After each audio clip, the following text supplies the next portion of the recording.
Dans cette vidéo numéro 9, nous allons traiter de la question 57 de la partie grand F de l'exercice 832 du chapitre 78, je crois. Alors, nous allons considérer l'événement G, le client est gagnant, c'est-à-dire c'est un client dont le gain n'est pas nul. Autrement dit, le client est gagnant, c'est le même événement que grand X, la variable aléatoire des questions précédentes, différent de 0. On a vu que P de x égale à 0 était égal à 1 quart, il est donc normal que P de x différent de 0 soit égal à 3 quarts, puisque c'est le complémentaire. On fait 1 moins 1 quart et on trouve 3 quarts, rien de bien mystérieux. 20 clients arrivent et on va compter le nombre de clients gagnants parmi les 20 qui arrivent au magasin et qui sont porteurs d'une carte de fidélité. Alors, on vous demande les valeurs prises par Y. Combien peut-on avoir de clients gagnants sur les 20 ? Il peut très bien n'y en avoir aucun, ou un seul, ou exactement 2, etc. Exactement 3, jusqu'à exactement 20. La loi de Y, là, il faut reconnaître un schéma classique. On peut considérer chaque client comme une expérience avec deux issues. Succès, il est gagnant. Échec, il n'est pas gagnant. Les 20 clients, c'est-à-dire les 20 expériences, sont indépendantes des unes des autres. On peut donc dire que Y suit une loi binomiale de paramètres nombre total d'expériences, c'est-à-dire nombre de clients 20, probabilité de succès à chaque expérience 3 quarts.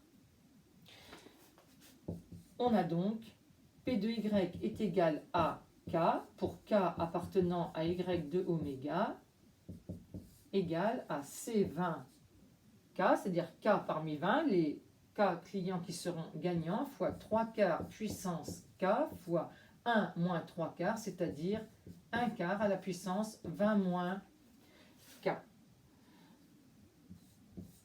Dans la question petit c, on vous demande le nombre moyen de clients gagnants. Il s'agit de calculer l'espérance de Y. Là, il faut connaître son cours.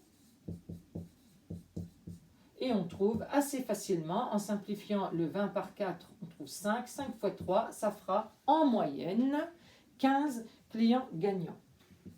Et puis, en petit d, on veut connaître la probabilité que 20% des clients soient perdants. Eh bien, il faut qu'on compte 20% de 20 clients. On trouve 4 clients perdants, c'est-à-dire 16 clients gagnants. Évidemment, c'est un peu fastidieux de remplacer x par 16 ici et de faire les calculs à la main, donc on peut utiliser la table. Le paramètre n égale 20, c'est la dernière ligne qu'on a donnée dans la table de la loi binomiale. Le problème, c'est que 3 quarts n'est pas dans aucune des colonnes, forcément, puisqu'il est plus grand que 1,5. Alors là, on va être obligé de passer par Y étoile qui compte le nombre d'échecs au lieu de compter le nombre de succès. Sur les 20 expériences, si j'ai 16 succès, c'est que j'ai 4 échecs. Y étoile suit une loi binomiale de paramètre 20. Il y a autant d'expériences, bien sûr, et la probabilité de succès, si on dit qu'un succès c'est un échec, à ce moment-là, ça devient 1 quart.